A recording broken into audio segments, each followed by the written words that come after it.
everyone. Oh, it's so lovely to see your faces. It's a funny thought. Whenever I've prepared anything, like it's Torah laning or a Torah study, and someone goes to announce the parsha, I'm like, oh God, I hope it's the one I've prepared. So thankfully, it's actually Parashat Bo. Okay. Julie, do you want to pop the links in the chat, or I can share my screen? What do you think is going to be more effective? I think probably both. People like to see, and I'll also drop those in the chat box for anyone who wants to print it out. All right. Here we go. Share my screen. All right. Here we are. So I was feeling creative and designed this like a page of Gemara in a way. And so we've got our main text from this week's Torah portion where the plagues are continuing. And Pharaoh is continuing to not let up. And, you know, it's interesting. I had an interesting insight about this whole back and forth process this week. I'm going to actually move you all so I don't have to look at the side. I can just look at the top to see you. You know, it's such a human way of interacting with God sometimes, of like, you know, we promise to change our ways when we're in the midst of a problem or a situation. It's like, oh God, just get me out of this and I'll never do this again. Right? The same way that Pharaoh's like, all right, make the plague stop and I'll let the people go. And as soon as that service is gone, as soon as that whatever is gone, we forget. And we go back to living our lives the way we were living them.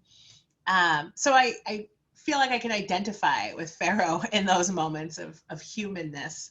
But here we are in the midst of the plague of darkness. And in the other plagues, you know, we see something happen, the plague ended, something happened, the plague ended.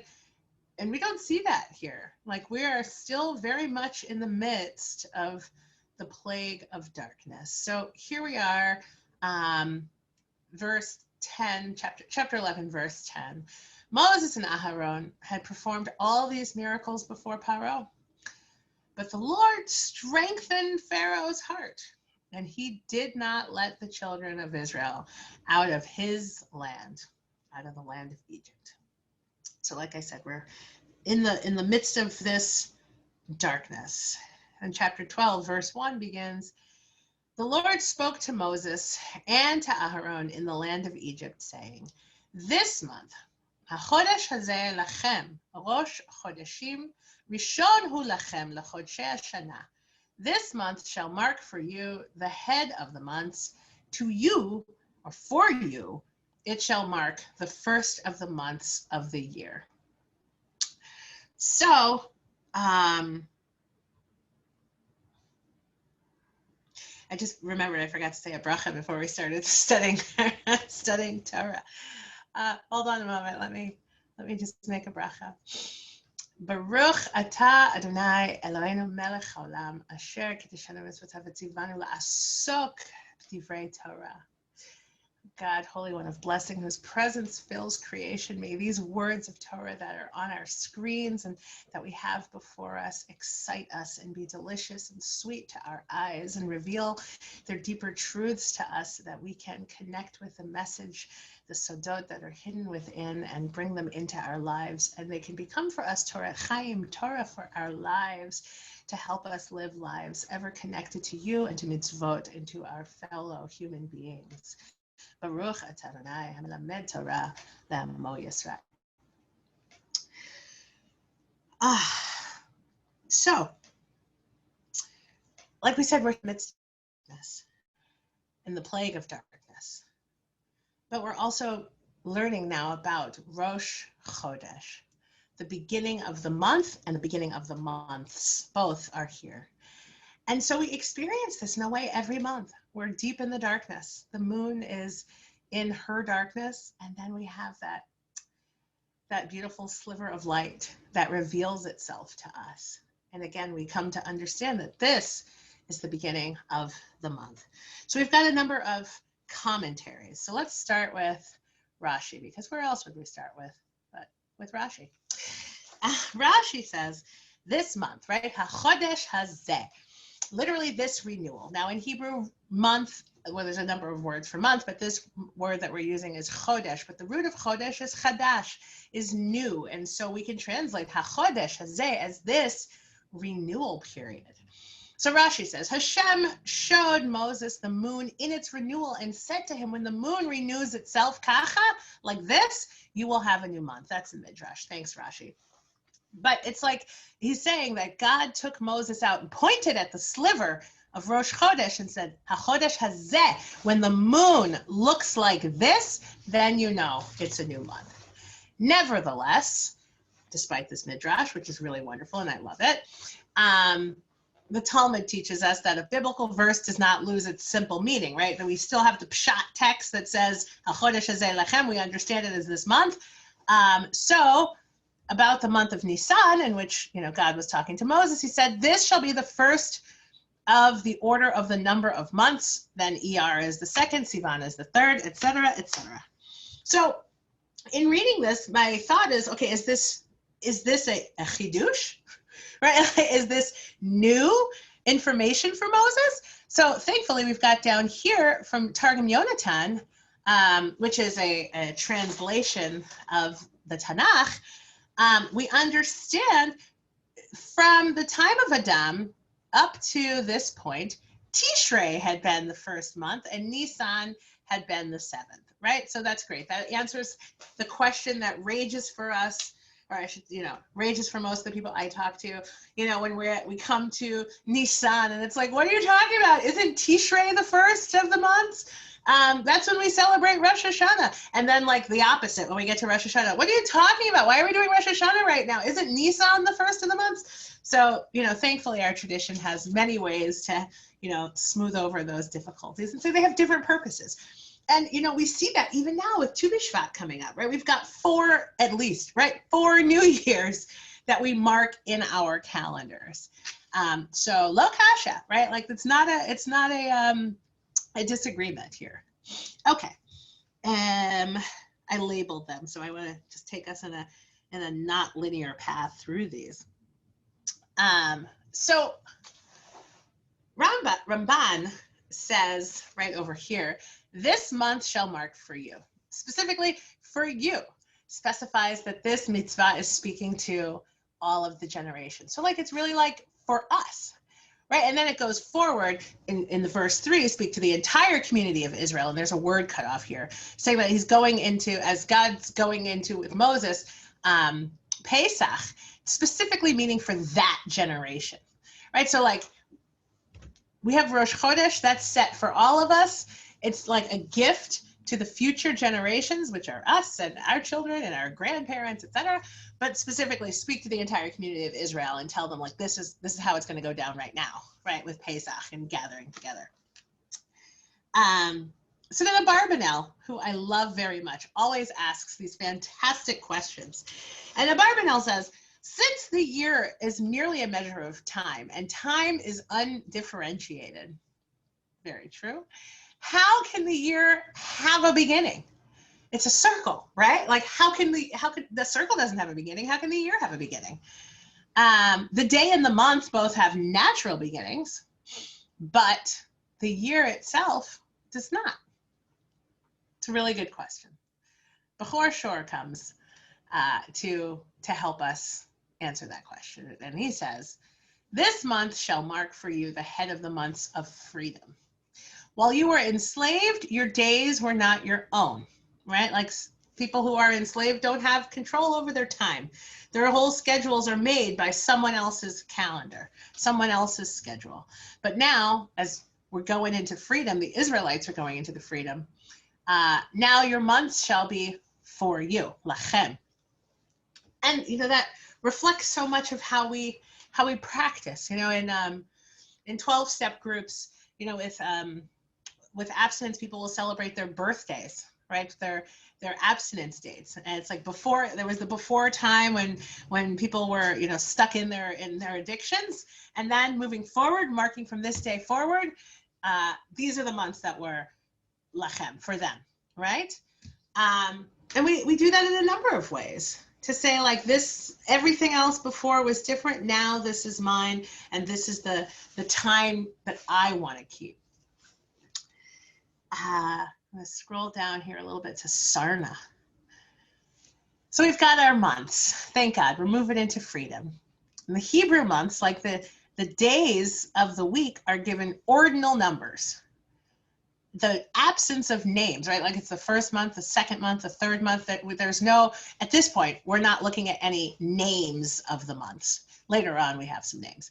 But the absence of names for either is probably due to a desire to avoid any confusion with the polytheistic calendars that associate days and months with astral bodies or pagan deities and rituals, which is like our whole Gregorian calendar that we have. And there's another sheet that we probably won't get to. This is so short.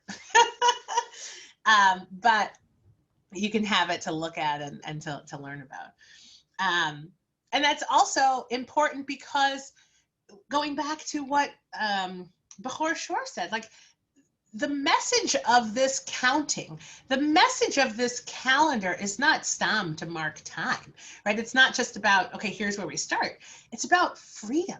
It's about the message of freedom and remembering our freedom and remembering the Exodus and Yetziat Mitzrayim and the slavery and all that goes with it, which is why Ramban says, you know, the head of the months, that Israel must count Nisan as the first month, and from it they will count all the months, second, third, until the conclusion of the year is 12 months, so that this will be a reminder of the great miracle of the Exodus. Because whenever we mention the month, the miracle is remembered, right? And we do that on a weekly basis too. We say Yom Rishon, Yom Sheni from Shabbat, right? And so we're constantly doing the mitzvah of Zichirat Shabbat, of remembering Shabbat, as we're counting the first day from Shabbat, the second day from Shabbat, the third day from Shabbat, moving up towards Shabbat, or, you know, vice versa, the first day until Shabbat, the second day, the third day of creation, moving towards Shabbat. Either way, we remember the miracle, right? Because on Shabbat, we are recognizing that we are no longer slaves. Like that's part of it. We do the imitatio Dei, as we say, like resting because God rested, which was the message for the Israelites, because that's what they needed to understand in their relationship with God. But for us, when we get the mitzvah later on in Devarim, the generation that was not in slavery, the generation that didn't experience the Exodus and all of that, the message of Shabbat for them is to remember that they were not slaves, right? And I always think of Deuteronomy as being like the book that's really speaking to us, because we were also not in slavery. We did not experience Yetziat Mitzrayim firsthand. So when we think about our Shabbat practice and why it's important, it is to remember that our ancestors were enslaved, that their time was not their own, and we are blessed with this freedom. We are blessed with time that is our own, and therefore we check out once a week and say, this is my time. I'm going to jump while I'm here on the topic of Shabbat, and then I'll jump back to the second source sheet. Did you see that switch? Can you see this new source sheet? Okay. Yes, we can. Thank you. Something I love is Saturday. The Romans named Saturday like after Saturn, right? And related to Kronos, which is the god of time. So I love that our Sabbath is on Saturn's day, right? When everyone else is worshiping the god of time, and we're like, no, we're having a day outside of time. You know, it's like, it's just so great and so beautiful. And you know, already it's almost Shabbos. I'm getting very excited. Okay, let me go back to the other one. Where were we? We just finished Ramban. That's number 6. And okay, so down with Rabbi Avram Fisher of the OU, brings up the memory of Rabbi Ovadia Yosef. And he discusses whether one is permitted to use this calendar that like we all use anyways, the Julian/Gregorian calendar. But in our tradition, of course, these are questions like, is this kosher? Like, can we use this calendar that appears to be based on all of these other gods? And I'm going to flip back to the other source sheet really quickly. You see, January is after Janus, right? February is Februarus, the god of this, the god of that. March, the god of war, right? Like, there's all of these other gods tied into our months, and then our days of the week. All of these gods are associated with like these celestial and astral beings. When Sarna is reminding us that, like, Dafka, the reason why we don't we don't give any names to the days, or we don't ascribe to these days of these names for the days and the months, are to like keep us from, not worshiping, but like acknowledging these other gods and other bodies. So the question arises, like, is this kosher? Can we actually do this? So Rav Yosef shows in his analysis, which I don't have right here, that using such a calendar doesn't give a tacit acceptance to Christianity or any other religion for that matter. And he also proves that it doesn't violate this mitzvah of, and in their statutes you shall not go. Like, this does not count as idol worship. So it's permitted to use this. However, Rav Yosef adds, one should try as much as possible to use the Jewish calendar. And he invokes the sage's precept, while one can be good, do not be called bad. Meaning that, like, it's okay, and like, it's fine to use this calendar, but like, don't be happy with just doing the minimum, right? Like, don't be happy with it just not being forbidden. We have our Jewish calendar. Let's love it. Let's live it. It's given to us for a reason, for these reasons, right? And on this page. So I wanted to offer a couple of resources in case you are unfamiliar to live that, to make the Jewish calendar really come alive for us. And the first is Hebcal. If you haven't used Hebcal, and if you don't know when your Hebrew birthday is, I highly, highly encourage you to go over to Hebcal and calculate your Hebrew birthday so that you have that connection to the Hebrew calendar. You know that you came into this world in the month of Sivan or Tammuz, or whenever we were blessed with your arrival. And it travels around the calendar. It doesn't travel around the calendar like the Muslim calendar. It moves between like maybe a month or two difference. But it's really exciting because then you have two birthdays, to say, like, my birthday is March 8th, but my Hebrew birthday is Adar 24. So I'll usually do something between 24 Adar and March 8th, right? To like connect those two things. And the second is learning how to recognize the month, right? Like, the beauty of, I think, why we have a lunar calendar and why we don't subscribe so much to the solar calendar is, for one, like Abarbanel said, like, there's no difference, right? Like, you can't tell the beginning of a year based on the sun. The sun is the same every day. I mean, like, it moves around in the sky, so I bet in theory one probably could, but like, it's much more work than with the months. Because we're a wandering people, right? Like, we don't have the time to set up the technology that would take. We're wandering around. At night, we see the moon, and we say, hey, look, the moon looks like that tonight. I teach my students, if the light is on the right, then it's getting bright, right? If the light is on the right, then it's getting bright. That's how you know the moon is waxing, if the light is on the right. And we've got four quarters of the moon, so we can, like, you can pretty rightly estimate where in the month we are just by looking at the moon. If it's a quarter right on the bright, it's in the first 7 days of the month. If it's more than that, we're in the second week of the month. The full moon is on the 15th, and if the light's on the left, then it's waning, right? And it's moving towards Rosh Chodesh. And so, speaking of Rosh Chodesh, it concludes Lachem, and that Lachem brings me back to Pesach, which is coming quickly also. Of the quote unquote wicked child who says, like, what is this Lachem? right? What does this mean to you? And to push us to find meaning in the Hebrew months.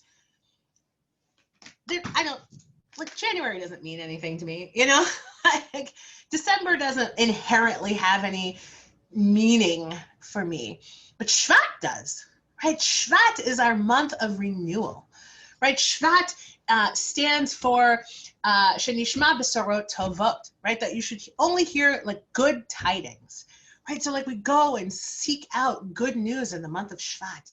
And then Adar, Mishenechnas Adar, Marbim Besimcha. When Adar comes in, then like the world just cosmically increases in joy, right? Every month in our tradition has so much meaning. And I think it's because it's connected to our freedom, right? When you don't have something, when one does not have something and then acquires it through a process that they're involved in, it has so much more meaning, right? The secular months are the secular months. They are what they are, whatever.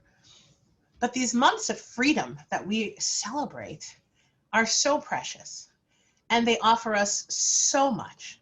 So I highly encourage you, if it's not already your practice, to acknowledge Rosh Chodesh, to learn about the month that we're in as we travel through the year. It's another cycle of living for us to live in, and to watch how the cosmos reflect this cycle.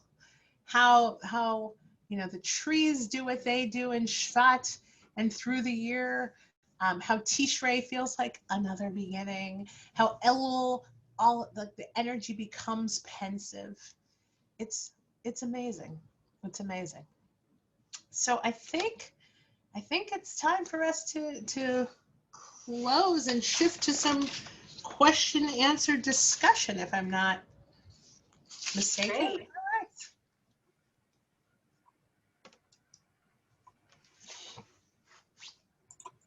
Okay, so if folks have questions, you can put them in the chat box or raise your virtual hand and we can call on you.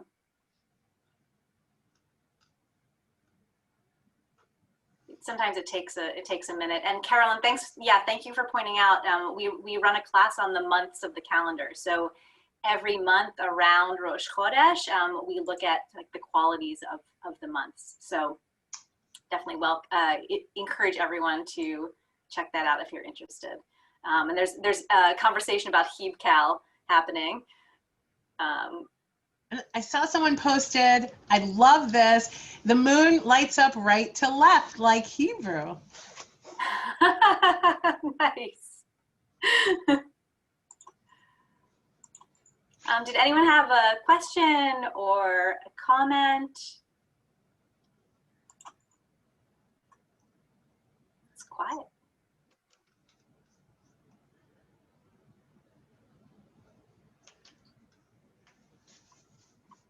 Tatiana. Hi. I have a question. Could you briefly describe the meaning behind the names of the month? The months? In Hebrew? Yes. Oh, I don't know all of the meanings. No, not all of them, just maybe a few that you know off the top of your head. Sure. Well, so it's interesting because, like, sorry. No, because some of the names are also the names of the Babylonian calendar, right? So like, it's like, we're not going to worship these gods and we're not going to include this. It's like, but wait a minute. Where did the other names come from? So there are two resources that really go into that in depth. And I would say Kabbalah Month by Month by Melinda Ribner really goes into the essence. really goes into the essence of each month and its name and the name for God that's reflected in each month. And which not name for God, but which permutation of Yud He Vav He, because Yud He Vav He adds up to 26, and 26, when you multiply it by 12, which are months of the year, is 312, and 312 is the gematria of Chodesh. So every month represents a new exploration of the Shem Yud He Vav He. And this one I think has the names in the back. Or just talk about no, this one doesn't give the names, but it's called Celebrating the New Moon, a Rosh Chodesh anthology. I love this book by Susan Barron. I'm not sure if this one goes into the names so much.